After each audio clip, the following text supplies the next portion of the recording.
Hey everybody, my name is Jessica Dumont and this is my case study analysis video. I had the pleasure of exploring the life of a young Black girl named Tamara Williams, who despite growing up in poverty, experiencing family separation, and struggling with severe anxiety, she persevered. Tamara Williams was born October 1st to two teenage parents. Her mother's name was Lisa. She was a 17-year-old high school senior. Her father's name was Marcus, and he was an 18-year-old fresh out of high school, working two jobs at a restaurant and a local barbershop. At the age of 5, Tamara's father decided that he wanted to leave, leaving Tamara's mom to be a single mother.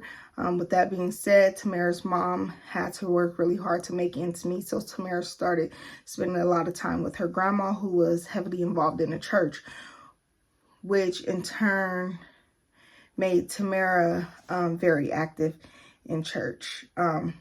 Tamara was also a very smart girl in kindergarten. Tamara was already reading at a 3rd grade level, but she also suffered from severe anxiety. So in order to cope with that anxiety, her mom would take her to free counseling that they offered at the church, since that was all they can afford. And her mom just prayed with her a lot. But Tamara still continued to have anxiety, but that did not stop her from excelling in school. By her senior year, she was president of the National Honor Society and received several awards. She also graduated as valedictorian and received a full-ride scholarship to Howard University.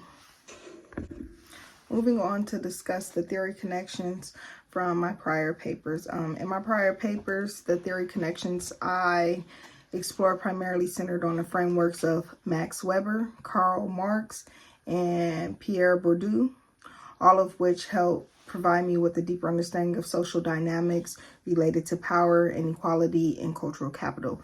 In my week 3 paper, Power versus Oppression, it connected the experience of essential workers during the COVID-19 pandemic to Marx's critique on capitalism. I use Marx's critique on capitalism to analyze the exploitation of essential workers during the COVID-19 pandemic. Workers deemed vital yet undervalued were forced to endure unsafe conditions, highlighting how capitalism prioritizes profits over people and naturalizes inequality.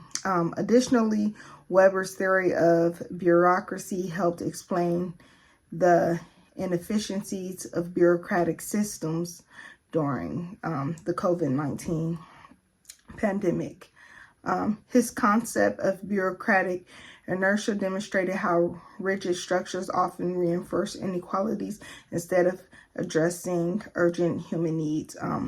In my week 4 paper, Cultural Capital, I utilized Pierre Bourdieu's theory of cultural capital to examine luxury goods such as designer handbags and high-end vehicles functions and how they function as symbols that perpetuate class distinctions. His theory emphasizes that ownership of such expensive things, such as an exclusive Birkin bag, is not just a matter of wealth, but also of symbolic social status. Bourdieu's concept of social status further signifies how access to cultural capital shapes success in areas like education and professional sectors, which perpetuating societal hierarchies. Marx and Weber both clarify systemic inequality in the workforce, while Bourdieu revealed how cultural practices sustain class distinctions. Together, these theories provided me with valuable insights into the interconnected forces shaping power and inequality in society. Now moving on to intersectionality. It is a framework for understanding how various social identities such as race, gender, class, sexuality, and other things intersect and interact with each other, resulting in unique experiences of privilege and oppression. Intersectionality highlights the interconnected nature of social categories and their role in shaping individuals, shaping experiences, and things like that. It emphasizes that social issues cannot be fully understood by looking at just like one category in isolation, because basically with people often live at like the intersections of multiple social structures that influence their opportunities, treatments, and outcome, basically saying that there's more than just one factor that makes up and shape a person. So in my week 3 paper, Power versus Oppression, I explore how marginalized workers during the COVID-19 pandemic face compound risks due to intersecting identities such as class, race, and their occupation, their job. These essential workers, who are often from lower income and minority backgrounds, experience greater economic and health vulnerabilities compared to other workers that come from, different statuses.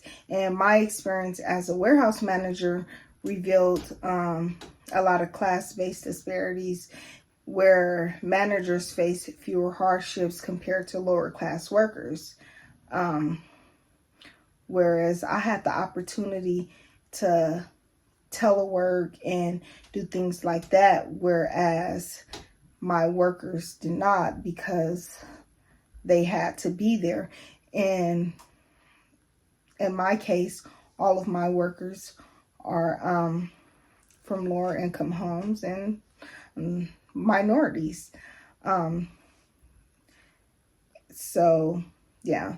And then when it comes to my week 4 paper, Cultural Capital, intersectionality highlighted how basically luxury goods perpetuate class distinctions and affect marginalized groups. Luxury items signify cultural and economic capital, creating societal pressures tied to race, class, and gender. Those of lower classes face exclusion while navigating societal systems that value such cultural capital.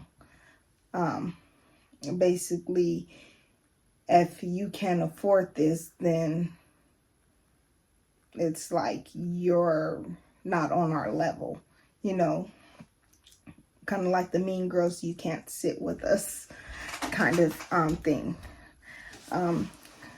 So both of my papers basically demonstrate how social systems perpetuate inequality with intersecting forms of identity, shaping access to power, privilege, and resources.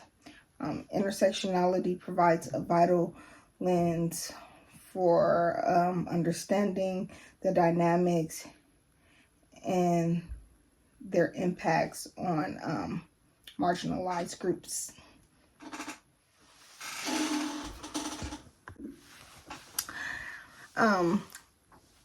Next, I was asked to discuss one new journal article that I read and how the main points relate to my character, Tamara Williams.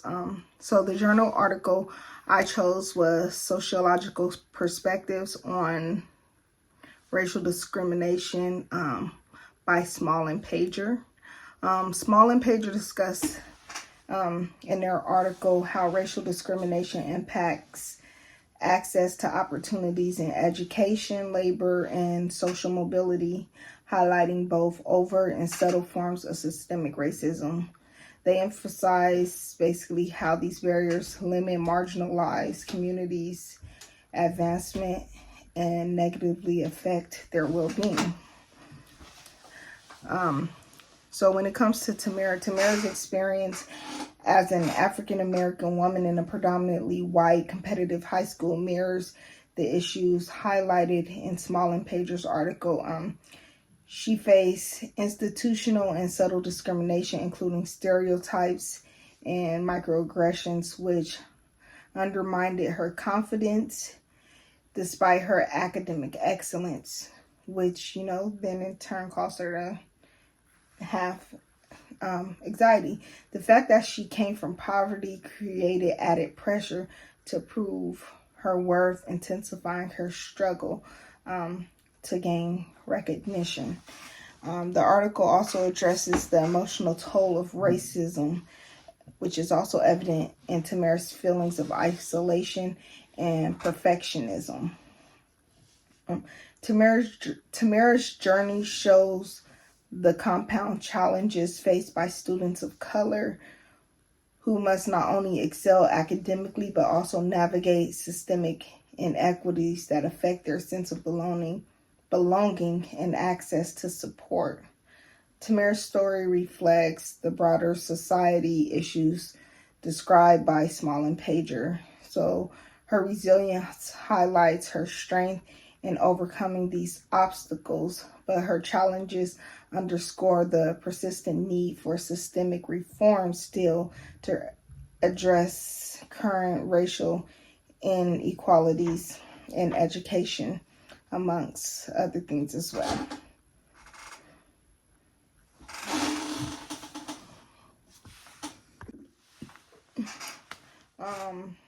Lastly,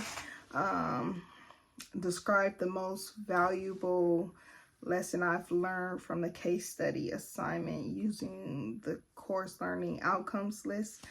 Let's see.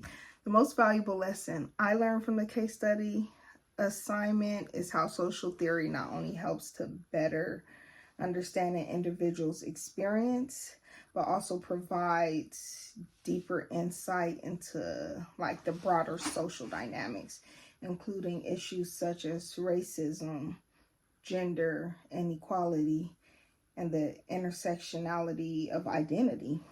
When it comes to, let's say, intellectual foundations of social theory, which is one of the course learning outcomes, analyzing Tamara's experiences reveal how fundamental theories on race, power, and identity explain systemic disadvantages, particularly regarding systemic racism within education. Then when it comes to like the social theory and movements, Tamara's challenges connects to movements advocating for racial and gender equity, which draw on social theories to challenge power structures that disadvantage students of color. So overall, this assignment showed how applying social theory to real life situations enhances my comprehension of societal issues and provides insights for fostering equity. But that concludes my video, and yeah.